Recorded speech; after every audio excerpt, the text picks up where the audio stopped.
Assalomu alaykum. Bu Xalq so'zi va Narodniy slovo gazetalarining jahon kundaligi dasturi. AQSh va Ukraina prezidentlarining Vashingtondagi uchrashuvi bir necha bor janjalga aylangan. Yevropa rasmiylarining so'zlariga ko'ra, Tramp Rossiyaning zaifligi haqidagi chiqishlariga qaramay, Vladimir Putinning tezislarini so'zma-so'z keltirgan. Financial Times yozishicha, Tramp Zelenskiyni Rossiyaning butun Donbassni, Zaporojye va Xerson viloyatlari qismlariga almashtirish bo'yicha hududiy taklifiga rozi bo'lishga chaqirgan. Keyinchalik Oq uy rahbari buni rad etib chiqdi. Zelenskiy bilan uchrashuvda Tramp Putinning so'zlaridan iqtibos keltirib, mojaroni urush emas, maxsus operatsiya ekanligini qistirib o'tgan. Uchrashuvda Tramp Ukraina tomonidan taqdim etilgan front xaritalarini chetga surib qo'yib, ularni qayta-qayta ko'rib chiqishdan charchaganini bildirgan. Men uning qayerdaligini ham bilmayman. Men u yerda hech qachon bo'lmaganman degan Tramp.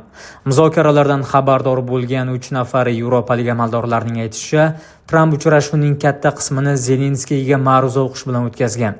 Putinning mojaro haqidagi dalillarni takrorlagan va uni Rossiya taklifini qabul qilishga chaqirgani ma'lum. Oq uydagi uchrashuvdan so'ng Tramp Rossiya va Ukrainani hozirgi frontda janglarni to'xtatishga chaqirgan edi.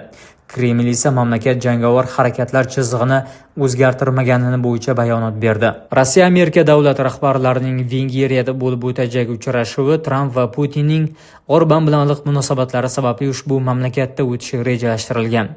Budapeshtdagi sammitga tayyorgarlik hali to'liq boshlanmagan. Ular ko'p uyga vazifalarni bajarish kerak. Hozircha boshqa tafsilotlar yo'q. Rossiya Ukraina kelishuvi bo'yicha AQSh bilan hamkorlikni davom ettirmoqda. Jiddiy ishlar olib borilyapti degan Peskov. Shuningdek, uning qo'shimcha qilishicha, Kiyevning pozitsiyasi qarama-qarshiliklarga to'la. Bu tinchlik o'rnatish jarayoniga hissa qo'shmaydi. Washington Moskvani Ukrainaga Tomahawk qurolini yetkazib berish to'g'risida xabardor qilmagan. Kreml matbuot kotibining iddao qilishicha, Moskva pozitsiyasi izchil va o'zgarmasdir. Hamas va uning harbiy qanoti Al-Qassam brigadalari yakshanba kuni ertalab o't ochishni to'xtatishga sodiq qolishlarini va Isroil kuchlariga hujumda ishtirok etishlarini rad etdi. G'azodagi tinchlik rejasidan xabardor manbalarga ko'ra, kelishuvning asosiy arxitektorlari Steve Wojtkov va Jared Kushner mintaqaga kelishi kerak, chunki Tramp ma'muriyati kelishuvning keyingi bosqichini amalga oshirishga harakat qilmoqda. Vitse-prezident J.D. Vance ham shu hafta Isroilga AQSh delegatsiyasiga rahbarlik qilish kutilmoqda. Bu haqda CNN xabar berdi. Ma'muriyat tinchlik kelishuvini amalga oshirishga e'tibor qaratmoqda va biz buning uchun hamkorlarimiz bilan astoydil ishlayapmiz. Davom etayotgan shaxsiy diplomatik suhbatlar haqida batafsil ma'lumot bermaymiz, dedi AQSh rasmiysi CNN telekanaliga. Yakshanba kuni ertalab Isroil Hamas 2 isroillik askarni o'limiga sabab bo'lgan hujumda ayblab, G'azo bo'ylab bir qator zarbalar berdi. G'azo shifoxonalaridan olingan ma'lumotlarga ko'ra, ushbu to'qnashuvda 44 kishi halok bo'lgan. Shundan so'ng Hamas ham Isroil tomoni ham bir-birini sulhni buzganlikda aybladi. Isroilning yuqori martabali rasmiysining CNNga aytishicha, G'azoga gumanitar yordam to'xtatilgandan keyin yetkazib berish dushanba kuni qayta tiklanishi aytilgan.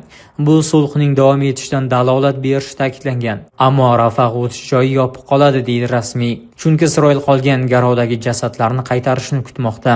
Isroil bosh vaziri Benyamin Netanyahu o'z koalitsiyasini qo'llab-quvvatlayotgan o'ta o'ng partiyalarning har qanday qonunbuzarliklarga javob berish uchun bosimga duch kelmoqda.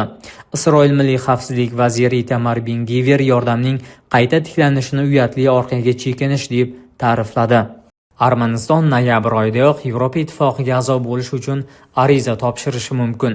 Bu haqda mamlakat tashqi ishlar vaziri Ararat Mirzoyan Dichuvili nashriga bergan intervyusida ma'lum qildi. Ehtimol keyingi oyda yoki keyingi yilda Yevropa ittifoqiga a'zolik uchun ariza topshiramiz. Bu bizning rasmiy siyosatimiz, dedi Mirzoyan Yerevanning Yevrointegratsiya yo'lidagi strategik yo'nalishini ta'kidlab. Armaniston tashqi ishlar vazirligi rahbari shuningdek Yevropa ittifoqi bilan vizasiz tartib o'rnatish istiqbollari haqida gapirar ekan, bu jarayon 1 yoki 2 yil davom etishi mumkinligini qayd etgan. Bizda hozircha shular, kuzatishda davom eting.